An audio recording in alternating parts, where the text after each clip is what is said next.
It's Tuesday, January 21st, 2020, day one of the 54th legislative session for the great state of New Mexico. The governor delivered her State of the State speech where she mentioned several education proposals. I sit down with Hannah Colton from KUNM to discuss. I'm Khalil A. Colonna, and your New Mexico government starts now. Last year, New Mexico was ranked 50th in education and childhood well-being. Now, this report came from the Kids Count Data Book. It was released by the Annie E. Casey Foundation. It covers 4 domains: health, family and community, economic well-being, and education. Here with me in studio is Hannah Colton, KUNM's own public health reporter, and she focuses on education. Hannah, thanks so much for being with me today. Thanks for having me. So, the governor gave her State of the State address, and she mentioned a few education initiatives. Now, she says something interesting that I found. She says transforming the public educational ecosystem is no less than a moral mandate. And this statement puts a lot of ethical pressure on lawmakers to get things done. You've been covering education issues in New Mexico for a while now. What can you say about lawmakers' enthusiasm to make broad education changes in the state? Well, I did find it interesting that she said, framed it as a moral mandate because, in fact, it is also a legal mandate, right? So we had this 2018 Yazzie Martinez education ruling. Really big deal, right? It said New Mexico has been violating the constitutional rights of certain student populations. So Native American students, students from low-income backgrounds, those with disabilities or in special ed, and also English learners. And so you'll notice the governor didn't mention that at all in her speech. And I think that kind of reflects a sense that I've gotten from other lawmakers that they're a little bit tired of hearing about the ruling, right? So it came down in summer 2018. They had a whole session of advocates pointing to it and saying, we need more, we need more. And I think there are a lot of lawmakers who are sort of ready to back away from that and say, look, we put in all this extra money for teachers. We upped the at-risk index, which is part of the funding formula. But that really doesn't match up with what advocates and some of the attorneys for the plaintiffs in that case are saying, which is, you still haven't devoted enough resources to those student populations specifically. So did the governor, in not addressing it, did she mention any of the new proposals or possible laws or budget changes that would, in effect, put the government in compliance with that ruling? Yeah, so one of the main things that Lujan Grisham is pushing to address the ruling is this extended learning time and K-5 plus, which are programs that would extend the school year by either 10 or 25 days. And, studies show that those kinds of extended year programs and after school programs and summer school do help out students who are like the most vulnerable.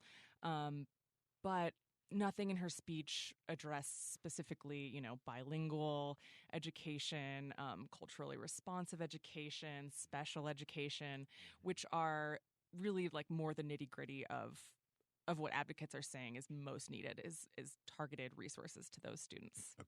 Okay. Now, you mentioned something about the K-5 plus and extended education programs where teachers essentially are getting paid to educate the students, like on Saturdays, after school, summer vacation type of things.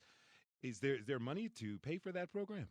Yeah, so the state made a bunch of money available last year and said, okay, quick, get your teachers to come early, basically come 10 days early, come 25 days early to start the school year. And you had a lot of schools saying, wait, we can't really turn that around. We can't get our whole staff on board. So there is currently money, and schools have to apply for it with the state. And in her speech, the governor said, we want to get more than half of New Mexico K-12 students in these extended learning time programs this year.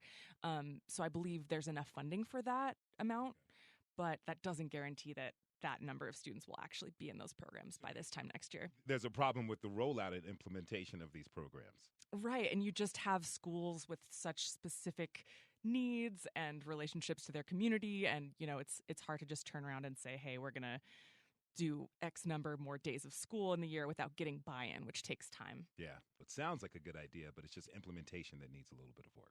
Yeah, that's the idea. And what's going on with APS right now is a good example. Albuquerque Public Schools, largest district in the state, of course. The process has been rough, right? So you have the administration who basically sent out this memo to schools, hey, we're going to ask you to decide whether you want to extend your school year. For example, they didn't include in the options when they went to schools, they didn't include this year-round like non-traditional calendar that already exists. So you already have schools who are saying, wait, you're asking us to extend the year, but can't we keep our year round? And there's been a lot of confusion already. So we'll see how that communication may change in the coming months. Once again, it all comes down to public messaging. Yes, a lot of politicians seem to have trouble with that. So with this focus on early childhood education, in essence, it's going to give all New Mexican children a really strong head start. Are there any proposals out there for adults who may want to continue their education or go through a career change? Yeah, so Lujan Grisham has talked a lot about her Opportunity Scholarship, which is so far just an idea, and she's proposed it in her budget, which would be $35 million for 55,000 students to cover their tuition and fees. So that would include adults who may be coming back to, and I believe the eligibility for adults is for 2-year programs. Yes.